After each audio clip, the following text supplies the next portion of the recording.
Hey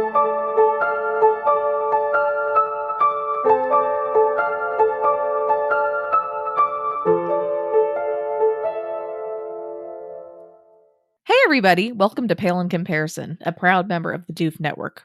In this podcast, my sister uses her knowledge of the Otherverse to take a look at Pact, Wildbow's least appreciated work, and I try to not give away any spoilers. I'm Jenny, and Malia convinced me to read Worm. I'm Malia, and Jenny convinced me to read everything else. This episode, we are covering Conviction, chapters 5.5 and 5.6. Before we get into that, however, I'd like to issue a spoiler warning. This podcast is filled with pale spoilers. If you don't know whether Wallace ever comes back to Kennet, and don't want us to tell you, stop now, read Pale, and come back to this podcast. As for Pact, there will be full spoilers through the chapters we are covering. Woo! Did you have a good Christmas, Malia? Yes. Oh, wow, okay. I mean, the Christmassy parts... The Christmassy parts of Christmas were really nice. Okay. But surrounding all the Christmassy parts was the fact that I had to write a paper. Since I was sick, my exams got pushed back and I got an extension on my paper, which meant that it was due the day after Christmas. Oh, that fucking sucks. Okay. Yeah, technically it should have been due on Christmas, so she was nice in extending it another day based on the extension. Okay, yeah. well that's a little bit nicer then, because yeah, that really fucking sucks. Wow. I was wondering why you were writing a paper, because I was kind of like, aren't you off? But yeah, no. Wow. So that's been stressful, but the rest of it's been nice. What about you? How was all the food? It was great. We made a lot of food, which is just me and my husband and our children, which my son is too picky to eat anything but basically baby Cheetos and yogurt drops and food pouches. So that's how he gets them. So it's all things that like he really should kind of have moved past, but he just doesn't want to fucking try anything else. But he's eating. So I'm happy about that. But we made a bunch of food. It was all delicious. And we have a lot of leftovers. And we made colon skink, which does not sound good in terms of the name, but it's fucking delicious for Christmas Day. And that is a type of Scottish soup that does not have skink in it. It's the name's derived, like, what was it? I had to Google it before because I was like, where the hell does that name come from? Hold on. I need to look this up so that people aren't just like, yeah, sure, she just like found some skink somewhere and just found it.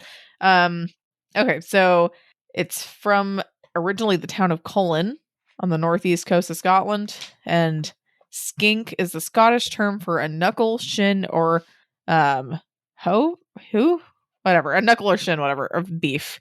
So most of those soups were called skink. Funny enough, Cullen skink is made with smoked haddock. So not that, but it's still called that because that was most of that was, I guess, most of the soups back then. But it's basically a smoked haddock soup, except we didn't have smoked haddock because we can't find smoked haddock anywhere in fucking Texas or anything. So we made it with cod that was not smoked. But it still tastes really good.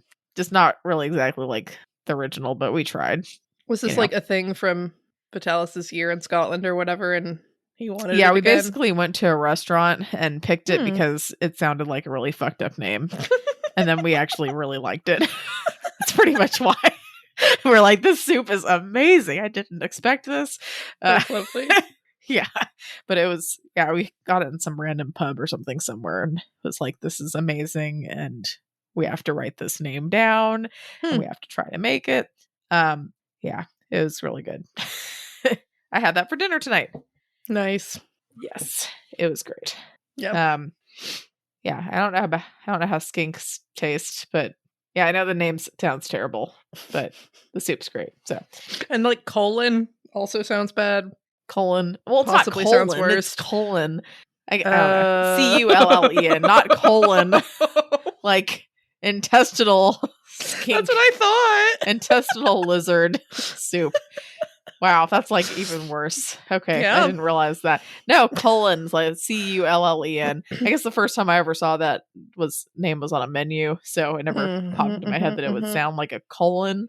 Wow, yeah, that was a lot worse than I thought. That's I'm glad we hilarious. cleared that up for everyone. I am too. I am too. Yeah, I'm probably not doing a great job at selling the soup, but it's honestly really fucking good.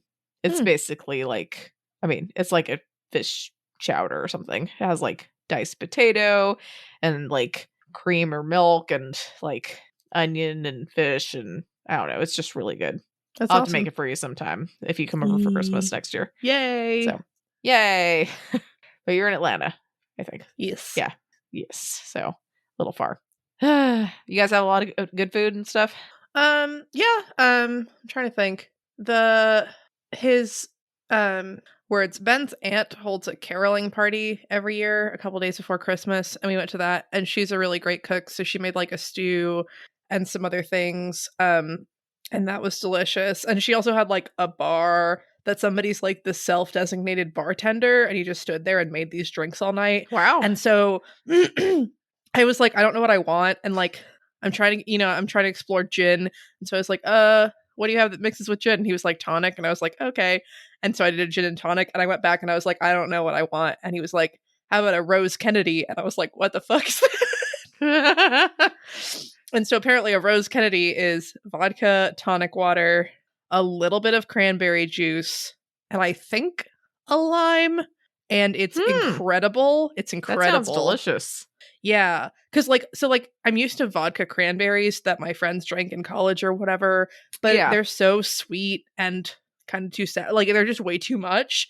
But this was just like super refreshing, and I could not taste the alcohol, and they were very dangerous. Wow. I might have really to try one of those. That sounds fucking great.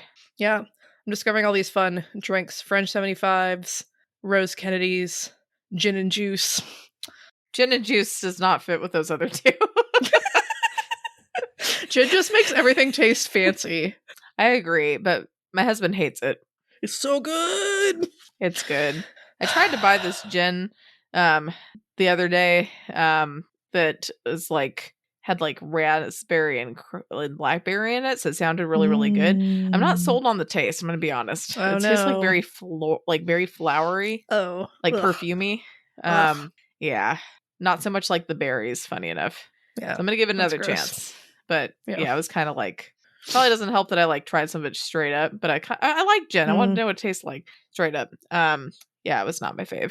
No, but anyway. We probably should start talking about the story. So I'm going to talk about the summary of the chapters that we wrote. Not that we wrote, that we read. Blech. So very short summary here. Blake hobbles out to Fell's car, who questions if Blake has been possessed. Blake and Rose hash out a few ideas on how to defeat the demon. Fell drops them off at the factory, where they make some preparations, and Blake fails to bind the demon, barely escaping with his life. What did you think of these chapters? I'm so confused. They were upsetting, and then it was like, wait, what? And then it was like, what? And then like, I guess they're alive, and I don't know what's happening. And it's kind of refreshing. I mean, it's like, on the one hand, like, cool that, I mean, I guess this is the 3-beat. The 3-beat has to like reverse the pattern. So the first two were like, Blake makes it out barely by the skin of his teeth, and the third one has to be like, and then he doesn't. I mean, he's alive, but he didn't I mean, he win. made it, like, you know. Right, but he didn't win. He didn't do the damn thing. It's true. But he definitely made it out. Which which honestly, given the state of him, is pretty damn impressive. Yeah. I mean, no wonder 3 other things apparently had to like cease to exist to ensure that whatever the fuck. I don't know, y'all. I don't have answers this episode. Well, we're gonna have to have some, at least predictions. Speaking of which, kind of randomly, I don't remember when he's using those, but I remembered like I feel like 2 other things that we should record for Elliot. I know that I think he's used it. I don't know if he's using it again, but we can do that. Okay. Just figured, bring it up. All right. Cool. Oh, cool. None of you care about that, but you know, just you're gonna have to survive with that little snippet there, unless Malia cuts it out, which she doesn't might. always. But we'll just see about that. Sometimes she just leaves stuff in. At least I'm assuming so. How would I you haven't listened know? to my You voice. don't listen to it. Because if I were you, I'd be like, I'm not listening through this whole damn thing to do that one misspoken word that you said and might feel self-conscious about. You're just going to have to suck it up, and people are going to know you're human and mispronounce things sometimes. I don't know. We're all about the quality here. Although now it makes me want to leave this in so they can hear this whole spiel. Introspective spiel. I know. See? Like... But sometimes it's good to know that people are just like, I feel like it doesn't take away from the quality. I think it just adds realism, add some grit, we need some gritty, real podcasts out there that aren't afraid to just speak your mind and just mess up the words.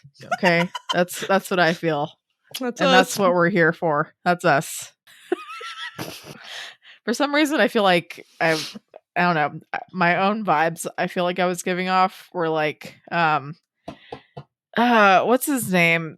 That guy from Animal House. Otter? Or not Otter? No, not Otter. He's too smooth for what I was thinking of. I was thinking, Jim Belushi? Yeah, his character. What's his name? Bluto. Or he had like that big speech and was like,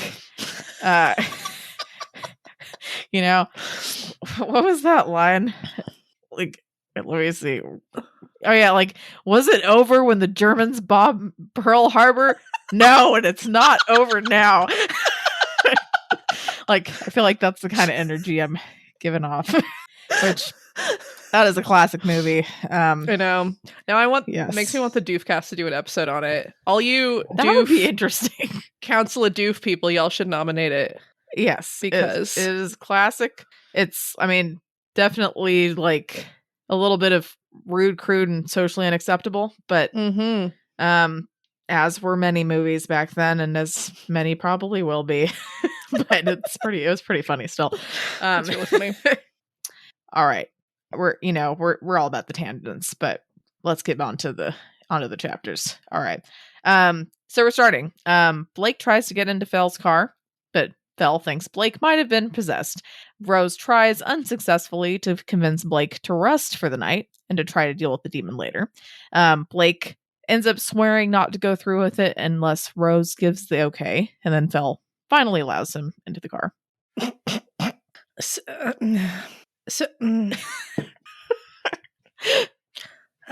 So Blake is either like getting better or he's getting worse, and we don't know. And I can't really tell. There's a couple of points in this chapter though where Blake is like, that bit of anger was uncharacteristic from Rose, and I'm like, was it? Because I must be reading Rose super wrong. And then he's like, Rose is so contrary, and then he's like, oh, maybe I'm contrary. I'm like, yeah, Blake, you're both fucking contrary. Like, what are you doing? And so I'm like, okay, are those signs of like possession? Are those signs of him just being out of it?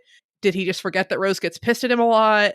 Like, what is happening? And then I don't know. I don't get why Fell let him into the car. Like, Howard's like, I can technically walk to this car. My vestige is concerned about my well-being, and then I show you like decapitated bird tattoos, and you're like, all right, you can get in. Like, what the fuck? After saying like, this almost makes it worse. Right. I'm like, no, it does make it. What is going on? He probably was like, well, this is in character for him to get this fucked up, so I guess it must be it is. It really is. Yeah. I feel like if Blake were to put together, it almost would have been more suspicious, for Fell. So he was just like, hello, I'm ready to do like, the thing. Okay, like, your arms are cut to hell, and you've got these decapitated birds. Okay. Yeah, you definitely did this to yourself. I can buy that. This is definitely your MO. Yeah. Oh my god. Fair enough. Yeah. Yeah, it's interesting because like the question of identity keeps coming up in relation to Blake, and like, is he really Blake or whatever? And I don't know if this would be a good Pale in comparison part or whatever, but just like I was trying to think of when it comes up in Pale. Like, question identity in fiction really interests me, or fantasy in particular, in part because like I took a class on Game of Thrones in undergrad. So we read the first, I'm trying to remember if it was 2 or 3. It might have only been 2. We read the first several books in A Song of Ice and Fire. And the professor was the instructor was a grad student, but he was a medievalist. And so he did an entire lecture on like all of the historical things that Martin like drew on to write Game of Thrones. And my final paper for that class was about identity and about death. And about like when characters die. And like my thesis was kind of like death in A Song of Ice and Fire is not like when your body dies, it's about like loss of identity. So I guess I don't need to go into a bunch of spoilers for that book series, not that y'all probably don't already know. But just looking at different characters' losses of identity and transformations into other characters as death. And so while Bo harping on identity and is he really Blake for like the 8th time, it just makes me feel like we're doing something and I'm not really sure. Not sure what yet. Yeah. All right. Yeah. Okay. Yeah. Do you think it would be more difficult to have a class about Game of Thrones or about the Otherverse? Oh, the Otherverse. Like more fun. But which it would be more in depth, I guess, that you could dive into. Yeah. I learned more about close reading in that class than I had in like any other class, and I was like basically an English major.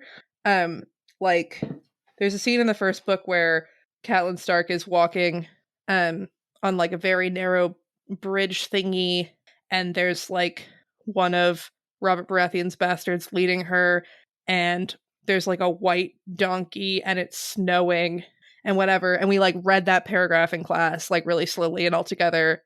And the instructor was like, this paragraph is about Jon Snow. And we were like, what the fuck? And he was like, it's incredibly obvious. And like proceeded to break down the entire paragraph of like, there is a bastard and she's here. And this is how she's feeling. And it is snowing, y'all. It's snowing. And we were like, what the fuck? Like, how fuck?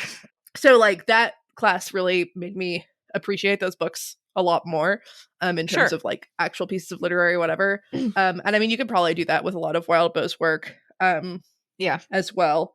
But being able to be like, this was British history was a lot easier than being like, fuck, I don't know what this is.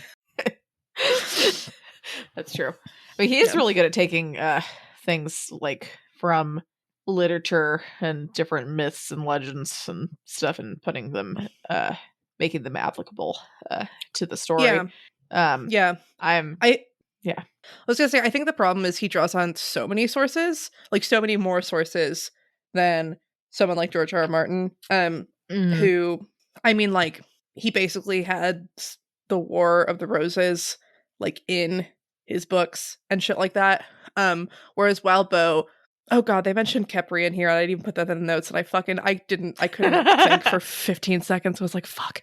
I was like, what is this saying, Wild Bow, goddamn it? But, like, he has so many different things to draw on. Is that a problem, though, or you just mean if you were taking the class, it would be a problem?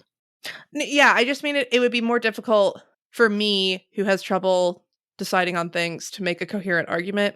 But a lot of people who were like, oh yeah, this could totally be this thing, would probably have a lot more fun with it. Fair. Yeah. I don't know as much about A Song of Ice and Fire as you, because I've only really read the first book. And then I think the second book started off with like new characters immediately, if I remember correctly. And I was like, fuck, there's more people I have to keep track of. And so I couldn't get into it. That's hilarious. But, it's just too many. There's just so many damn people. But yeah, maybe I'll try again later. It'd help if you finish the series, because then I'd feel a little might bit as well wait until I'm so mad. Make sure that he actually like writes it. Yeah. Well, I'm sorry. Or at least wait until he dies and Brandon Sanderson gets commissioned to finish it. That's definitely he's going to be commissioned, right? I mean, It'd be a very different book series, but almost certainly. They're like, oh, a really long, meandering like book series with 18 billion chapters and an author who's obsessed with describing food and dresses in intricate detail. Brandon Sanderson, please help us. But yeah, all right. I was thinking a lot about like I try to think a lot about like Blake and is Blake making the right decision and like what else could Blake do and what choices does Blake have? And I feel like part of it is that I'm super deep in Blake's head, and so I have a hard time noticing or being able to point out definitely like this was a bad choice.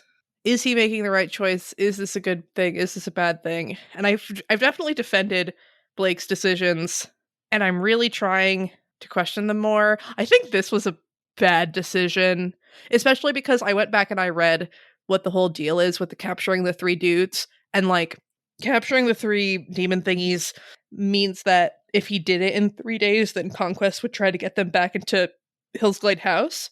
And I'm like, that would be clutch, but this is not worth not existing. That. Or whatever. Like, it's just like, it's really not worth like not taking like 2 days or whatever to something. And so I was like, oh, this was just straight up a bad decision all around. And I don't understand why Rose let this happen, but we can talk about that when we get to that part. I mean, obviously Blake doesn't have great options, but this does seem dumb. Yeah. Yeah. Yeah, it's a little dumb. Does seem a little dumb. But yeah, and then I don't know. It's just, especially when he's like, "Oh, we should have fought this in daylight." I'm just like, "Fuck!" Like, yeah, that would have been really fucking good. Yeah, no one thought of that. No one thought about it. No one wanted to bring that up. No, Maybe one of the allies brought it up. We'll never know. But yeah, so Blake actually made an oath to like let Rose decide, kind of, and she pretty much still, what do you think about all that? Well, I liked the oath, I guess. I thought that was a good move on Blake's part, and I was interested in Rose. I mean, it's a little bit sad that they have to like do that in order to cooperate, but it was really heartening to see them working together and bouncing ideas off of each other. And it was like, oh, like she didn't immediately jab at me, and that was nice. And like I think that they need to expect a little more kindness from each other, or something, and give a little more kindness, because I do really like both of them, and I think that they could be really good friends or something if they kind of lightened up. But yeah, just she shouldn't have done this, and I guess like the story needed to move on or something. But like, well, I mean, maybe just like the fact that he was willing to make an oath and like made her a little bit more cooperative, or like willing to, yeah, I could see that as a thing. Yeah. All right, and then I forgot if we talked about this while we were recording or not, but I think we did with the tattoos.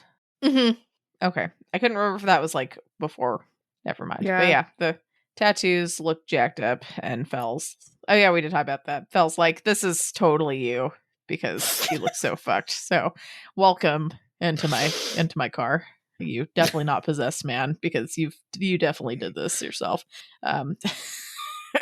That doesn't mean he's not possessed. And then he sits down and immediately he's like, oh, this isn't just like normal sick, this is definitely like bad sick. And I'm like, fuck, like I'm definitely possessed sick, like just with some spirits and stuff, it's fine.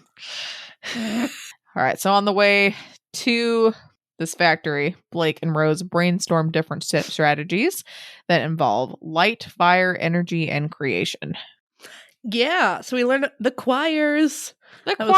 Which I still like think it's kind of funny that I thought that demon choirs are like a real thing. That's like how I guess good Wildbow wrote that. Wildbow's good. He's good. But I was just like, yeah, it's totally like a thing. And then it's like, no, he kind of made that up. Which I felt a little dumb. But it's pretty cool. I like the concept. Yeah. It's pretty sweet. Yeah, I think the order is really interesting. Like, not the order I would have thought. So it's darkness, chaos, ruin, madness, feral, sin, and unrest. And I was like, all right, why isn't sin higher? Like, I don't know if it's like my Catholic self, but like sin should probably be the first one. Um and then like Yeah, I mean, darkness like isn't inherently evil, and like I feel like they don't talk about like the unknown as much. The darkness as destruction was interesting because they already have ruin, you know, like the inverse of they were like creation, and I'm like, that's okay. And then like madness is pretty high. Uh and then it's like unrest. I'm like, what is that? What?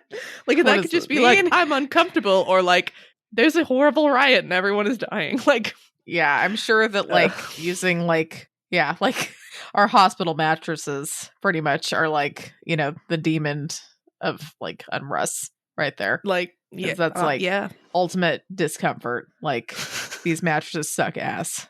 So thanks, demons. Just unrest, or like, I guess like not being able, like on insomnia, like not like the like not being able to rest, tension, just being tense.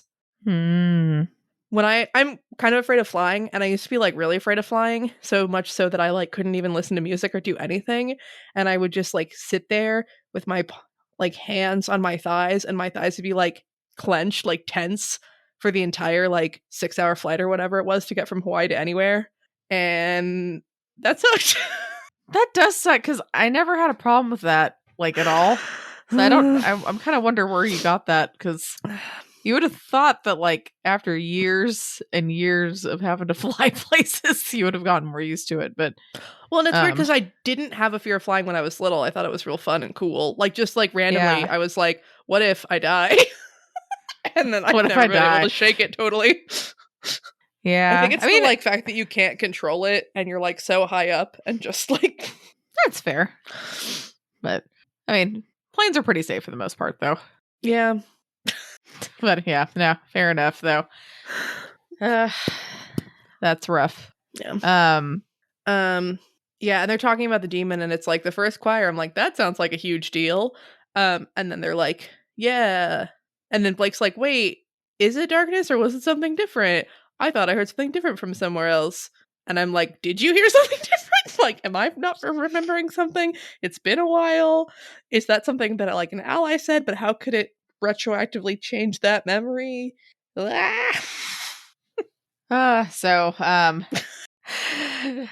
what do you think about like their strategies that they kind of went over? I think I mean, I liked the brainstorming session, but it was also like, let's set things on fire. Wait, no, fire burns out really fast, and also it could hurt people. And then their main thing was just like throwing gasoline everywhere. And I guess that wasn't like, you know, the idea. And I guess gasoline burns longer than I think it does. But I was just like, that's silly. Because I'm thinking of those gasoline bubbles that PMAC used to do, and those would be like gone. But thinking about like TV depictions of gas burning on the ground, I guess it remember the does gasoline burn bubbles. longer. You don't remember the gasoline bubbles? No. Maybe they were propane bubbles.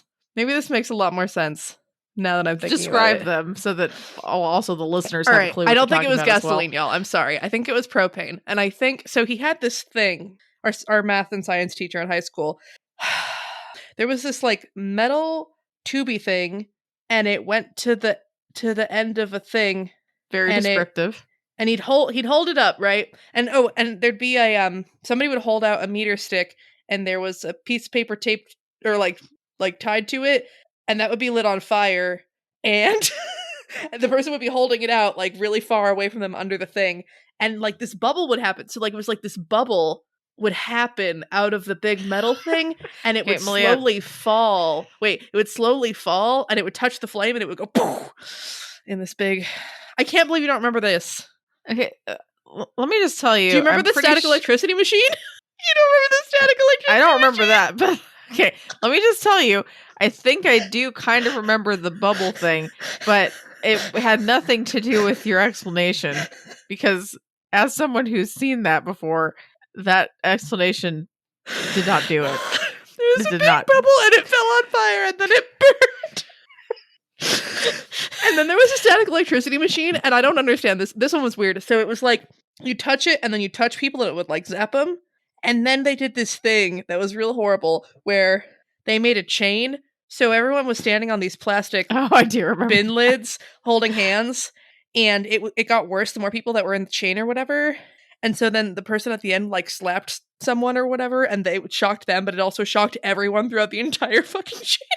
Oh, that was weird. I remember in 8th grade, I think like the first time we met PMAC, but like when I was in 8th grade, someone had like some kind of like a Cosmo or something like that they were reading, and he just fucking took it and set it on fire and threw it in the trash can, because it was a metal trash can, and just kept going on with the class. And I was like, all right, I guess that just happened. Like, I feel like, you know, in some places you might get in trouble for that, but it just didn't. I mean, it was fine.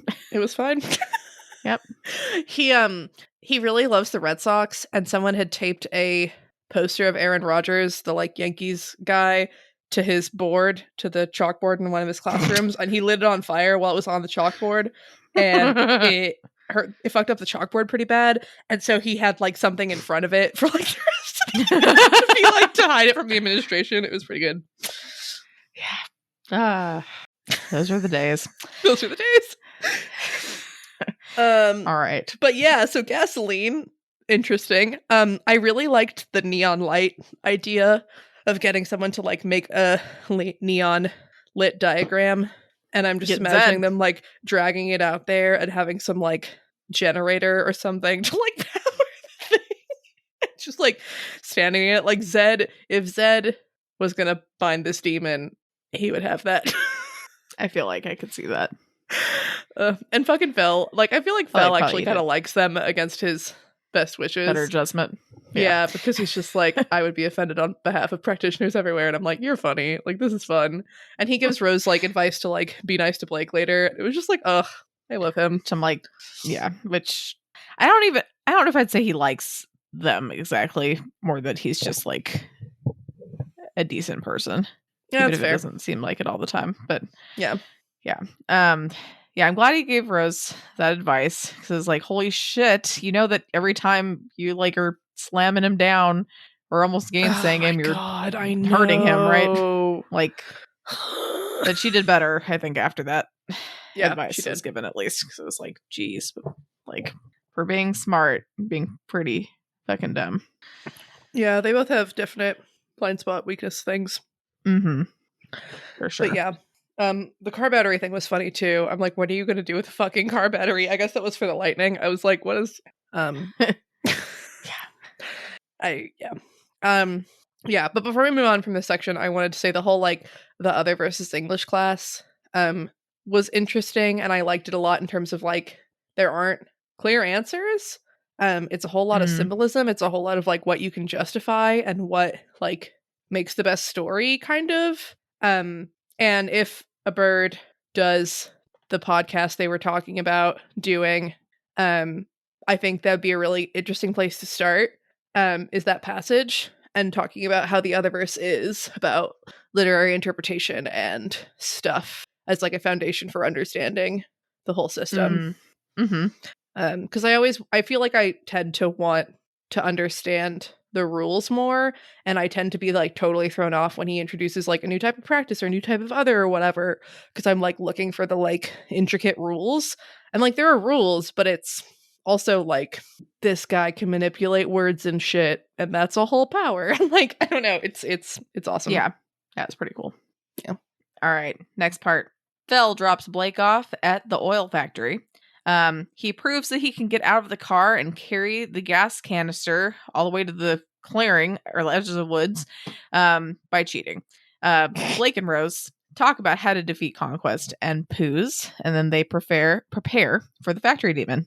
There's got to be something with the whole like this is an oil factory and they choose gasoline and fire to do the thing, right? I mean, I guess it's like oil's black and sticky and gross and dark, which fits the aesthetic, and I guess oil's nemesis is fire, so maybe fire was even like really good. Yeah, I don't know. Like, it's just so hard. It's hard, yeah. But yeah, it's just interesting. And yeah, and so they get out of the car, or he's about to get out of the car, and it's like, Blake, are you ready? Like, whatever, and like, is this going to change if we wait? Because like, yes, Yes. Like, like 8 hours of sleep would probably really help you out. What if you could get a big fucking chain and superheat it? What if you could find a Tesla coil? What if you could Just like break rent a some hole in the fucking roof so that spotlights. sunlight could come in? Right. Get your art friends who hopefully don't hate you. I'm really worried about that. They keep being like, they probably hate me now. And I'm like, but go get your art friends fucking like spotlight equipment and be like, what'am? It won't be perfect. Do you but think there his were art ways friends to have make this spotlight better. equipment? Yeah, he's like a roadie to set up for their shows. But like enough spotlight equipment? I feel like he might have to rent some shit too, but Sure. But like a spotlight would be helpful. Might have helped. It's kind of hard to eat stuff if you're like outside the area. I'm guessing. If they kept the spotlight outside and shown it through the windows. I feel like it may not have eaten it, you know? Yeah, I feel like they should have like broken a big hole through the top and been like, we're fighting you in the daytime and something. And yeah, just at this moment, I'm like, Rose, why aren't you being like I'm surprised Rose didn't think about the daytime since she was the one who was like, let's postpone. And like, I almost feel like she felt pressured into this because Blake was like being nice or something. And so she was like, well, I want to be nice and not be, you know, whatever. Yeah. But maybe she didn't want to like test him. And she was like, oh, you did carry the thing all the way there. So maybe you're okay. But it was also like, Blake, you shouldn't have fucking cheated. I guess she didn't technically say he couldn't use practice. She just said he had to carry it over there. So he did. Right, but the point was to see if he could do it. And I guess like his mind was there enough to draw a thingy or whatever. But it's also like, you're really using up your power to draw that. I mean, maybe Rose was like wanted to be convinced because facing conquest without whatever is bad and she wants to be on the best footing and something. But it was just like, and I mean, like, the story is better served by them going and doing the thing. It just doesn't feel quite right. But I guess also like they're contrarian. And so if Blake was like, I'm doing it, and she was like, no, you know, that's a lot easier than Blake being like, all right, literally whatever you say, make the right decision. And Rose having to be like, fuck. Yeah. It was also like, so this was the logic. So from what I understood, right, like there's Poos, who's not a demon. He's a thing, but he's not a demon, right? And then there was the goblin who was like really, really scary and eating people. And then there's this like not a demon, abstract demon thing, right? And then in that ranking order, they're putting Conquest below Poos. And so they're like, Poos was real hard. Conquest is really hard to deal with. So let's go deal with this like fucking horrifying abstract demon shit because we're obviously ready for that when we're worried about Conquest. Like, what? And then they're like, okay, like Conquest. And they're like, we need to like shore up Conquest so that Poos doesn't just fucking obliterate him immediately. And I'm like, that's a lot. What was the plan? I don't know.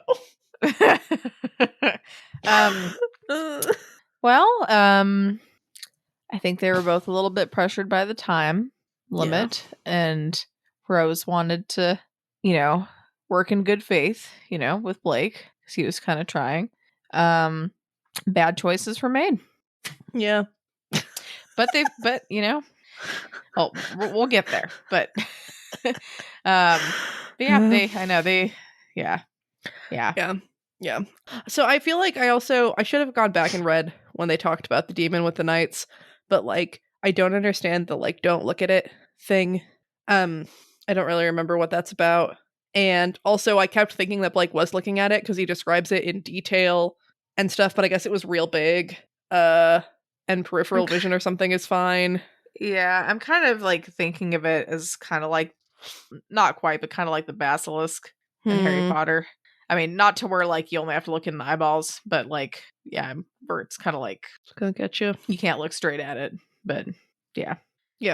And it made it scarier and it hyped up the tension more and it made it interesting with, I don't know, you know, the different aspects, but it was just like, it was hard to figure out what was happening. And I kept feeling like, wait, aren't you looking at it? Are you not looking at it?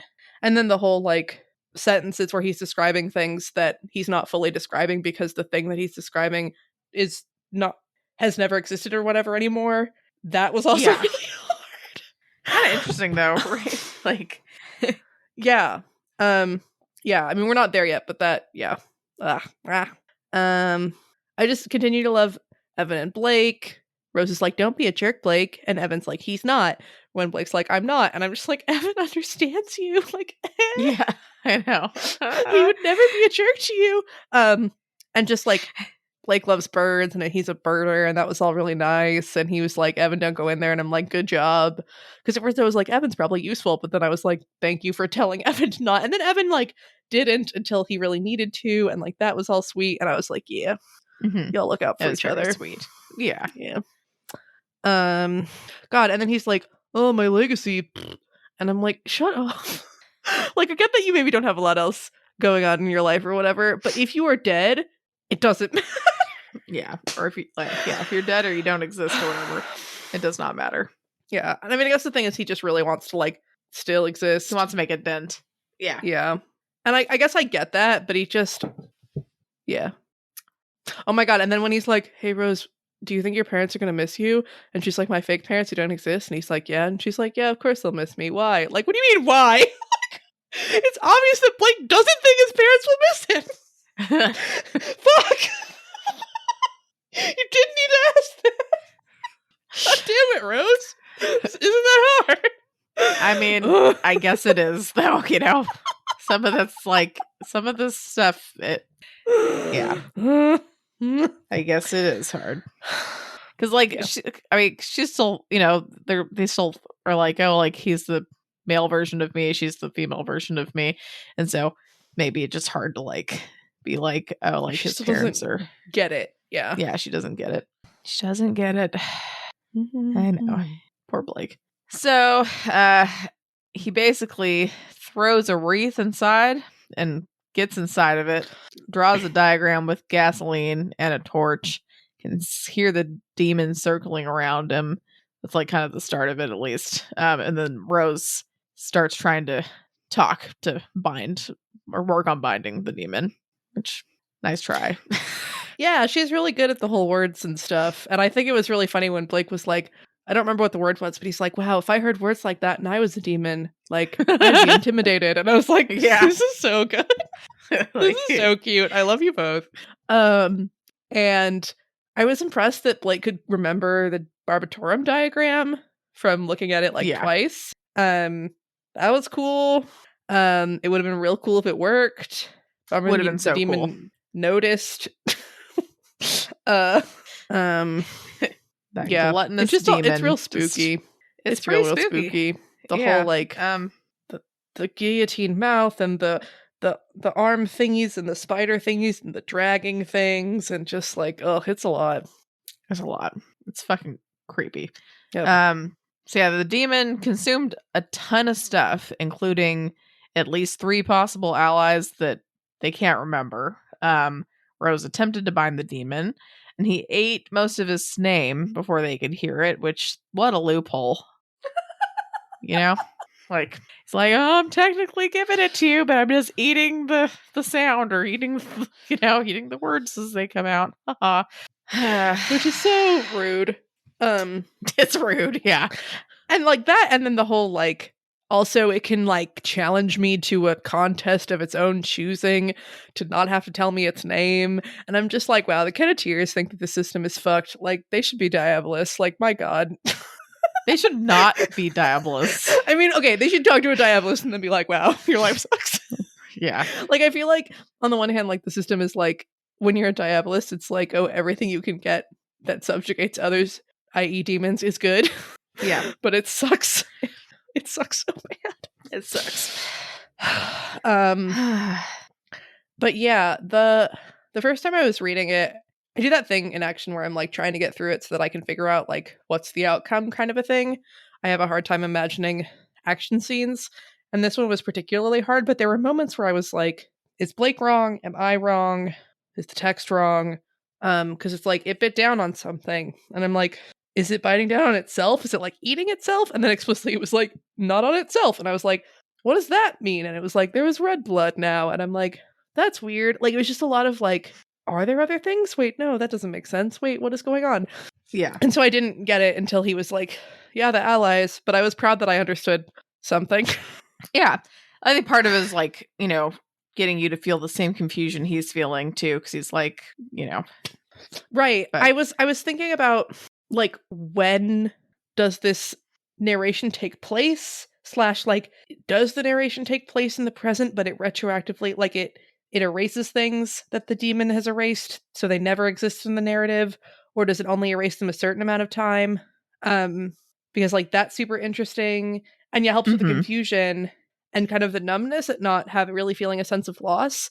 But like, I was like, what if we had gone in with all these other people or whatever, and like known for sure that like these people died and now they're not here anymore? Like, would we have felt it more? But like, it's not the point. And it was just such an interesting choice to do it this Yeah. way. And I'm like, Mhm. how did Blake know that one of them was a goblin, and like what's going on? Trying to remember. I think he yeah, I really liked how I like this writing choice Mhm. because it like I feel like it's an unusual choice. Mhm. And it's pretty cool because it's like, oh, this is like what this protagonist is actually feeling like right now. You know. Right. Um It's just interesting because it had to, I mean, depending on how far back it erases things or whatever, um, it it impacted our experience of reading the whole time. Um, mhm. so like part of me thinks that this is Dick Swizzle because like what other fucking allies did they have? But on the other hand, if it was like if it if these characters have been erased throughout the entire narrative, that's fascinating. Um True. and makes, because at the end I was like, the second time I read it, I was like, oh fuck, did it somehow get Rose? Because Rose isn't mentioned at the end. But also, you know, Mhm. like if that sticks with the rule of erasing things through the whole narrative, then Rose is fine. Yeah. um, and I think she's okay. I mean, yeah, I don't know. God. It's just weird. Like, I don't know. There's a chance we might never find out, and I really hope we find out something. But if no one knows that these things ever existed, um, It might be difficult. yeah. And I'm trying to. Oh, I should have gone. I should have paid attention to it. I don't remember if he thinks about lighting the gasoline or what he lights it with, because that would be a clue as to how things are erased. I guess I could go look. It's true. So he's drawing it. Yeah, no, he doesn't mention what he does to light it. That's fascinating. Because it just says it only took a second to get the diagram burning, but he doesn't say like with what or how. What he used. Yeah. Mm-hmm. Hmm. Okay. Yeah, there could be something to that. Yeah, but this was like scary and good. I thought it was cool that they like Rose and Blake thought of the demon as their gender. Yeah, interesting, right? I was going to ask you Yeah. about that. I don't think I thought of, I think I thought of it as a he or maybe an it or something. Don't think I thought of it as a she. And I don't know, I feel like it's saying something more about Rose and the Thorburn line of women, and Blake and being a boy. I don't know, it just like when I'm talking to my boyfriend, he tends to default to describing things and people and future children and whatever as boys, which bothers me. But I feel like when I Mm-hmm. think about future children, I tend to think about girls. And I don't know if like there's something to the fact that like it's just Jenny and I and our family, and like Ben is sort of an only child. He has half siblings, but or if it's like, I don't know. Like if it's based on our gender or just what we grew up with. Yeah. Yeah. Yeah, I don't know. Because, like, I'm trying to think. When I had Miko, I feel like it was a lot easier to think of. Yeah, because before I had Miko, I kind of, if I would think of children, like future children and stuff like that, or things in that manner, I would think of girls as well. But I mean, after having Miko, I'd think of boys as well. So, um, I don't know. Yeah, it's interesting. It is. Yeah. Yeah. So what do you think his or her name was? Is there like a demon like like I think let me there's like see. there's like a Uriel or an Uriel that's like an angel, or according to something. That'd be hardcore if it was that fallen. I feel like I shouldn't be looking up demonic stuff on my computer, but you know, it's from Uriel. It's still not a very long name, but So Archangel of Wisdom. She's an archangel, though. Yeah, no, she's not a demon That's unless kind of the opposite. Wildbow was like, ha ha ha. Like, Angel of Wisdom.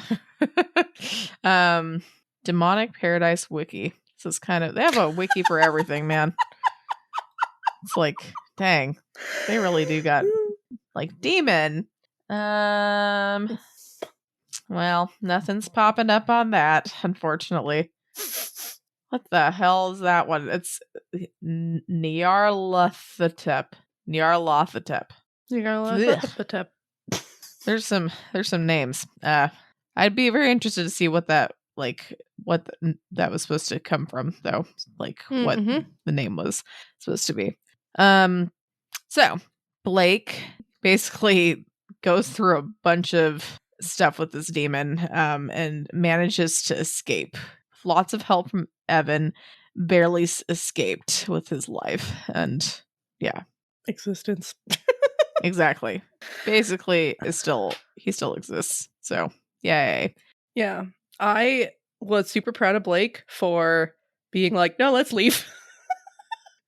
I was also proud of Rose for being like, okay, let's press on. But I was really proud of Blake for being like, let's fucking leave.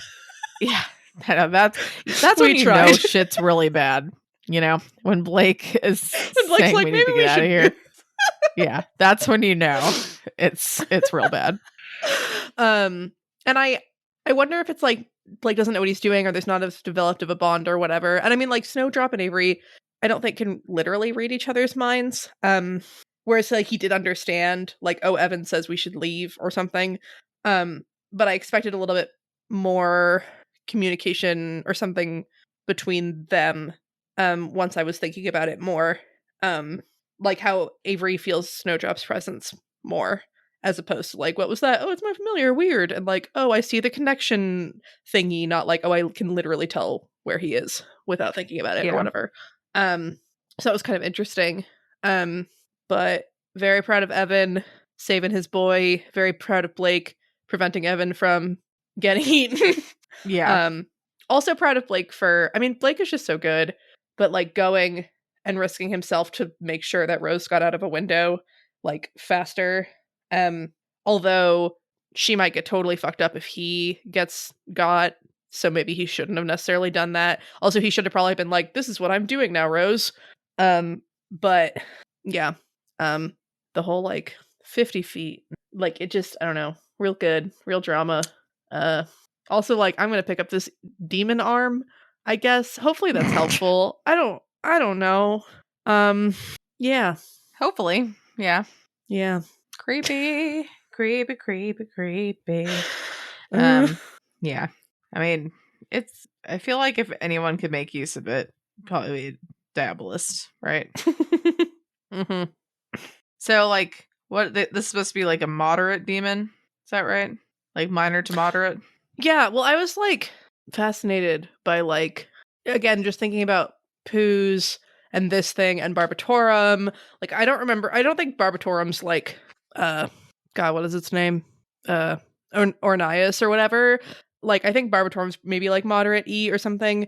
But yeah, things are scary and bad. I do think though that like, I mean, I guess they did go in with more allies. So that wouldn't have necessarily helped, but I think like a bit of a break and recuperation and plan and resources would have made this a lot more doable. Yeah. Like, I think they could have done this. Do you think they're going to go back and try again? Or do you think that they're just going to be like, or what do you think is going to happen with Conquest? If any of this is going to be a bold and specific prediction, I'll save it, but till we get to that part. But yeah, let's save it. Because okay, I had a lame bold and specific prediction that I already sort of said. So yeah. All right. We'll save it. All right. So I saw you put a little bit of a note on the next chapter. I think that'll be my bold and specific prediction. Okay. I'll turn that into your okay. Well, let's go to our pale in comparison section. Woo. Which you hilariously typed. When was the time the Cannoneers fucked up this bad? Honestly, I can't remember when. I feel like nothing goes quite this bad for them, although probably. I mean, I guess. Oh wait, Charles. Yeah, Charles. Yeah, I have to. Just the whole. That was probably worse. That was worse. Okay. With Charles, you think it's worse? I mean, I guess three people no longer exist. That's pretty bad. As far as we know, that's worse. At least, right? It's pretty bad. So in that way, it's worse. But I feel like this is conquerable, whereas Charles has like far-reaching implications for all the shit. What do you think? Okay. I can't tell you. When did they fuck up in a time comparable to this? I don't think there's a. Well, I mean, on one hand, they survived, so I have to give it like a big win. You can't really compare demons to anything. It's like the Kenneteers have survived every time. They have. I mean, that's the thing. The odds are incredibly stacked against them, and they did a relatively good job. But like, this is pretty bad. I think the Charles thing is a good is a fair comparison. Raph was pretty bad. Raph shooting John and almost shooting them and all anything that they've had with the witch hunters have been pretty bad. Yeah, that's fair. Yeah, it's pretty bad. I still don't know if I'd. Well, I mean, just this. Yeah, with as bad a shape as Blake. Well, I don't know. It's hard to compare them exactly because like the stakes were much higher for the demon stuff, and Blake was in much worse shape, but he still got out of it. Yeah, those other things with the witch hunters and all that, they were in much better shape. They have much more power demons. And allies. What was that? And, yeah, witch hunters aren't demons. Exactly. Well, who knows? Maybe Blake and Rose have had like 30,000 people helping them this entire time, but we didn't, and we'll never know. They all got eaten. It's possible. We'll just never know. Yeah. Like, that sucks. Feel like, where's Blake's family? Oh. You're like, he had a really, really, really big family. He actually was one of like 13 siblings. And they were all super great. They're all great people. And that's why I all offered to help Blake with this demon, and they all got eaten. So all he was left with the really shitty ones that were selfish and terrible people. Yeah. I was gonna ask actually, like, in terms of like comparing Blake getting filled up with the spirits to, and we might have talked about this before, but I feel like it still kind of applies a little bit. Comparing him getting filled up with spirits to like Nicolette or even like Matthew. That's interesting. I didn't think about Matthew. Because I was thinking also like Verona. Like I feel like Matthew, Verona are more, it's intentional. They know the spirit they're dealing with and having enter their body, and they, communicate and have this like working relationship. Whereas Nicolette, it seems like she can't control it. She can like mitigate it, and she can like, she has the filter hair pieces. But when it was first happening, she didn't know what was going on. And it doesn't seem like she like sends them out to do badass shit the way that the other two do. And I think Blake's is going, maybe not, but I think Blake's is going to be more like Nicolette's, especially at first. Okay. Yeah, I could see that. I think I agree. Yeah. All right. Now, let's go to Malia's bold and specific prediction. Woo! Or predictions, possibly. Maybe predictions. Because I think the goblin was Dick Swizzle, which is not that exciting, except that doesn't go with my theory that the things that were eaten in this chapter have not existed in this narrative. In which case, yay, Dick Swizzle, not dead. So that was my like kind of boring one. I guess I was trying to think about so I know the next chapter is an interlude. It's a histories interlude. I saw that at the bottom of the thing. And I was like, I feel like the 3 points of view I'm thinking are Conquest Fell and the Sphinx. Okay. Part of me is thinking that like we're gonna, I mean, it's hard because these ones aren't quite the same as most Wild Boat interludes. Because the history is like a backstory and like maybe has a slight current aspect. But I guess I'm just I'm expecting us to see something about Pooh's escaping or whatever. And And so I was thinking maybe like conquest, and then Poos escapes and eats him, and we're like, oh fuck. Or Fell. Similarly, we see Poos escape, or the Sphinx. I guess like that's kind of what I'm thinking. Okay. You Is should like write Blake those is down for your prediction tracker that we're going to update someday. Just saying. okay.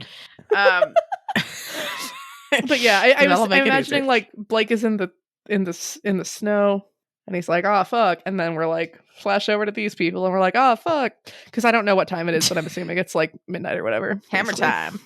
That too. Thank you for that.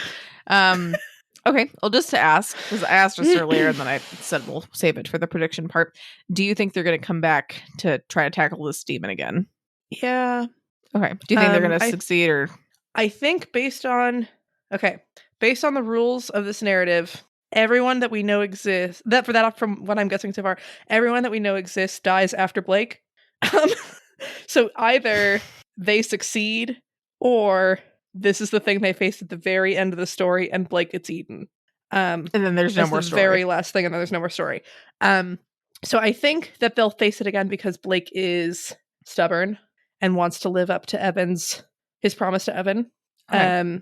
And I think they're gonna beat it, because I don't think this is the big bad at the end of the story. Okay. What do you think is the big bad at the end of the story? I mean, I still think that there's a big demon buried under the house. All right. Okay. I like it. I forgot about that. That's what it has a tail. Was, but the hill has a tail. I mean, how can you argue with that? What kind of demon do you think it is? What choir do you think? Now. Oh, exactly. You know the choirs now. So, well, see, I was gonna say darkness because it's like the first choir and therefore the scariest or whatever. But we've already done a first choir, and like fuck that. So maybe it's like unrest. Maybe it's something like, oh, this is actually scary. Where did I list them out? Okay, like this is why the foundation in this house sucks, because it keeps cracking because of all the unrest. See, I feel like that'd be ruin. That's fair. Maybe chaos. Chaos would be cool. I just sort of imagine at the end, like, I imagine it's like a quirky adventure comedy where there's like Blake and Evan and Maggie, and we're in Jacobsbell and we're running through the streets and everything's on fire and we gotta like deal with the shit. So chaos would work. Quirky adventure comedy, huh? Or ruin. I don't know. Quirky, I mean, maybe we'll double comedy. Up on you need to write demons, some of these, but we haven't so far. Because like I feel like these are good predictions. The quirky adventure comedy, that's just, I mean, it's either because it's so on point, it's amazing, or the other way. And I'm not going to tell you which one, but it's still great. It's like there's something in my mind that I'm trying to remember where it's just, there's all the chaos and they got to kind of split up and they're going to meet back up and it's all what kind of chaos? I guess I'm like, what do you think a chaos demon's gonna be doing? Like, oh, I'm gonna throw like crazy quirky weather, or oh my goodness, like maybe Mariska wants to become a chaos demon. She's just like, fuck it, let's ruin shit. Why would anyone want to become a demon? She doesn't want to be a fairy. It doesn't seem that bad for the demons.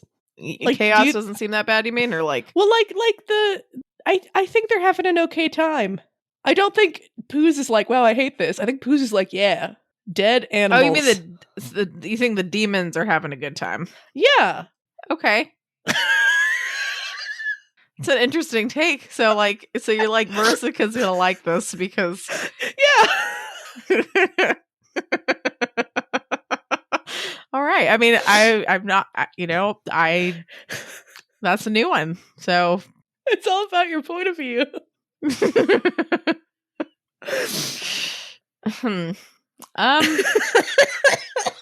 Well, we're gonna have to. Is this gonna be like the next question? Like last week was like, what Pokemon? Where was this other? Like, what kind of demon would this other be if they had to become a demon? Maybe I had a question that I thought was okay, but not quite as fun. We can think about it. Okay.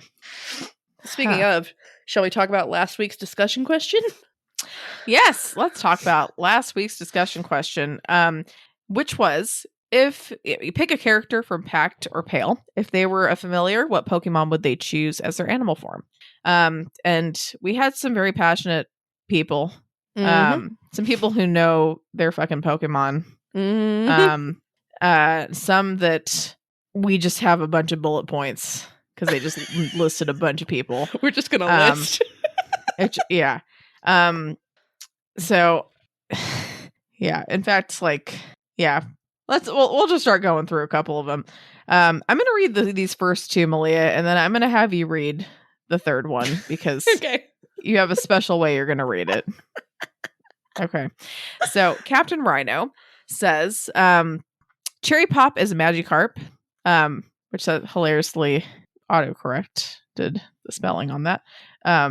But which I feel like now I don't know how to spell Magikarp. There you go. Magikarp. Okay. Cherry Pop's a Magikarp. But if she does enough cursed rock weightlifting, she turns into a Gyarados, which I like. Next is a Bara Watt, which I don't know if that's... It's a Wheel of Time thing. Ah, okay. It's the last name of a character in the Wheel of Time, and then Wheel of Time. Hey, Bara, what? What? What? Ibarra, Wheel of Time. This doesn't exactly fit the prompt 100%, but Lucy would have a Fennekin as a Pokemon. Which are super cute. I had to Google a lot of these, and I like that one. Yeah, I had to Google a lot of these. I'm like, I'm not up to date on my Pokemon as much as I used to be, I gotta say. Nope. But, all right. Next, Malia's going to read Violet Faith in the style of the Pokérap. At I least don't remember how the beginning goes. And so, I mean, it's just the style of it, you know? It's not going to be exact, but it's just going to... It has the essence of the Pokérap. Yes. All right. Miss is a Frost / John, Arcanine, Edith, Chandelure, Mariska, Venomoth, Big G, Sawsbug, Toad, Swallow, Swalot, Cherry Pop, Fungus, Snowdrop, Spinda, with the ability Contrary. And then from Pact, Flake is Staraptor, Evan is Starly, Rose, Roserade, Maggie Holt, Sandit. Nope. Maggie Holt, Salandit. Laird, Aegislash, Duncan, Hypno, Sandra, Espeon, Johannes, Dragonite, Conquest, Tyranitar. I'm actually pretty impressed you didn't stumble too much. Yeah. So that was pretty good. I gotta also practice that. Shout out to the Staraptor Starly duo of Blake and Evan. That is so perfect and so cute. I'm crying. I'm dead. Yep. What is Staraptor? It's the final form of Starly. Ah, that is pretty cute. And it has a mohawk. It's pretty darn cute. It's so cute. All right. This works out perfectly because we actually have another person Malia can read that is also like that. But first, I'm going to talk about Napon Eagle. Talked about the trio. Said Verona is a Smeargle. Avery is a Sylveon. Said that's not a perfect pick, but they don't know enough Pokemon for a different answer. And Lucy is a Ninetales. And what makes that even more perfect is that according to the Poke Wikipedia, Ninetales is a very vengeful Pokemon that has been known to curse those who mistreat it. It's pretty great. All right, Malia, keep going. And then Zach Defense. Well, Zach Defense has a little bit of explanation. So I don't know how rappy this is going to be, but that's fine, I guess. Yeah. Avery is Talonflame. Strong, fast, but needs support from a team to set things up for her and keep her safe or she falls apart. Lucy is Gothitelle. Gets Shadow Tag that makes you so you can't switch Pokemon, which kind of invokes like arena imagery. Verona, Garchomp, strong and intimidating. And then Marlin, Shedinja, Nina, Rotom, Snowdrop, again, Contrary Spinda. Toad Swallow is Orangaroo, Matthew, Pukumuku. Pukumuku. The little... It looks like a little sea urchin thing. Because it looks unassuming, but what the fuck is coming out of it? Dreg is Marini? Something. And then Talia is Pikachu so that her doll can be Mimikyu, which is perfect. And then Evan, despite being a bird, is a Phantup, which is literally the ghost of a child that got lost in the woods and died. It's a pretty dark Rip. Pokemon. Like, damn. It's also super cute, but it's also super sad. It is, but holy crap. Way to be depressing. And then Jarl Zarl, which is a great name, on Discord. I was going to give Ribs Houndoom, but since you already stole that for John, I'll go for Flareon instead. Also, Bitterstreet Witch is Xatu. That's a good Which one, I looked too. it up and like, yes. Yes. Yeah, no, it totally is. Yep, Bird Witch. Bird Witch. All right. Our discussion question for this week. I like this one. I think we should keep this one. What would you use to bind a demon from one of the other choirs? So like unrest, massage chair, tranquil music. Yeah, just like soak. Essential oils in a circle. Yeah, and you could pick a positive, I guess, or a negative binding. So maybe like Legos on the floor for unrest. You step on them, or like bad, like screechy music that you can from like the neighbors, like 2 doors down. Man, well, let's see whatever you guys have to say. I'm kind of curious what you'll have to say about it. Me too. All right. Well, thanks for listening, everyone. If you enjoyed this episode and you'd like to help support the podcast, please subscribe, share it with your friends, and leave a rating and review. To support our podcast, go to patreon.com/doofmedia. You can also check out our website at doofmedia.com to learn about all the cool shows on the Doof Network. If you'd like to support Wildbow as he continues to write fantastic stories, go to patreon.com/wildbow. You can follow the pod on Twitter at Pale Comparison, or send us an email at paleincomparisonpod@gmail.com. Keep an eye out for our Reddit thread in r/parahumans, where you can answer our discussion question and share your thoughts on this episode. In addition, if you would like to see all of my predictions laid out, check out our episode description for a link to a prediction tracker that we will update someday. I promise. Like, holy crap. When was the last time we updated that? Probably like Arc 2 or some shit. Like, that's just sad. I know. Like, come on. All these people keep checking this link out and they're like, oh, I guess she just hasn't predicted anything. Okay. I'm on winter break and I will make it a thing that I'm gonna do it. Okay. So, honestly though, you should probably write like some stuff under your bold and specific prediction for today so you don't forget about what your prediction was.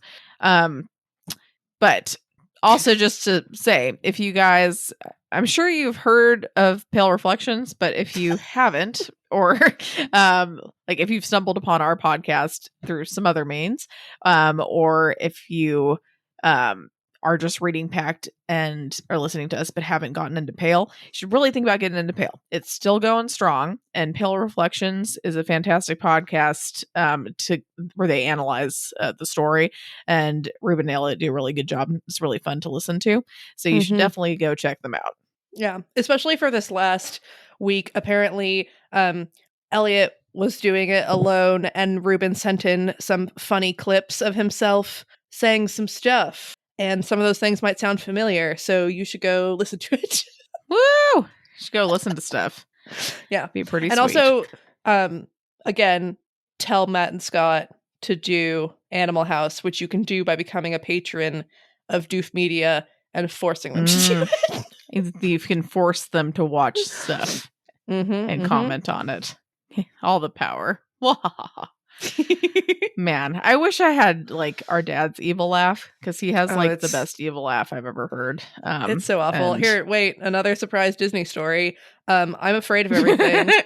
And when was I 18 or maybe I was 15? I don't know. They finally convinced me to go on Haunted Mansion, which, is not that big of a deal. And the first time, there's this like creepy, scary room and it stretches, and there's like a hanged man in the ceiling at Disneyland. It's real fucked up.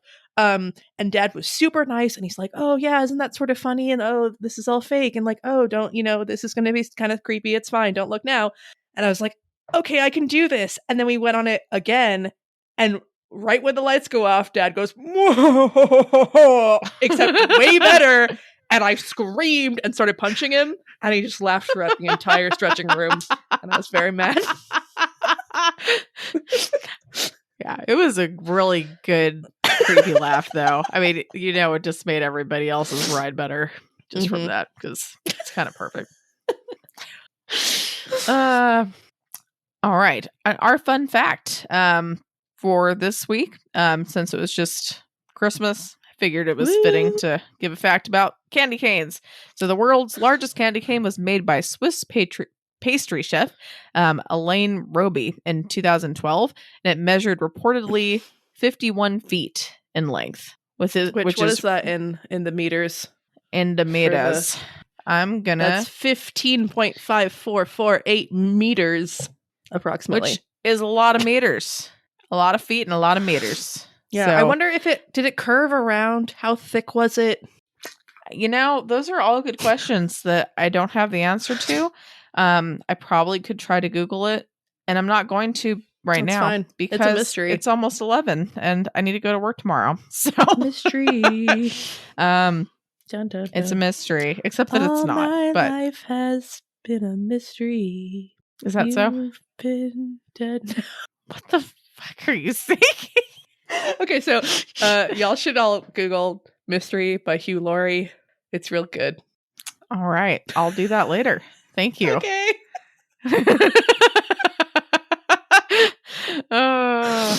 Somehow I feel like there should be a comment for this like demon thing and mystery and life being a mystery, but I'm getting too tired to make that connection. So you all can do that yourselves. Make the connection. I know. It's how lazy am I? It's fine. It'll be like, you come up with the funny jokes for the podcast. You guys do it. Okay? We do all this work trying to make stuff entertaining, and I'm just tired. Okay? I'm tired, and you can connect the dots yourself. Indeed. Yeah. Anyway. I thought I was going to have enough energy to like end this with a Pokemon theme song, but I just don't. I just don't have it in me. So, I apologize for even saying that I was going to do it and slightly like ruining your hopes and dreams of that. It's okay. I'm going to do it. Maybe in the new year you will hear us sing the Pokemon theme song. Speaking Pokemon of theme song, happy almost New Year, y'all! Woo! Happy almost New Year. Yeah. I don't have it. Okay, I need to stop. I'm just keep blabbing. Okay. All right. Okay. Bye. Goodbye, people. Bye.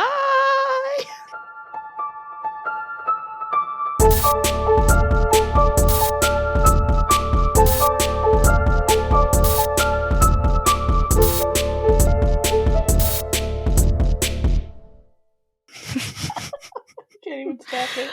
Where's my mouse? Push the stop button. To stop recording.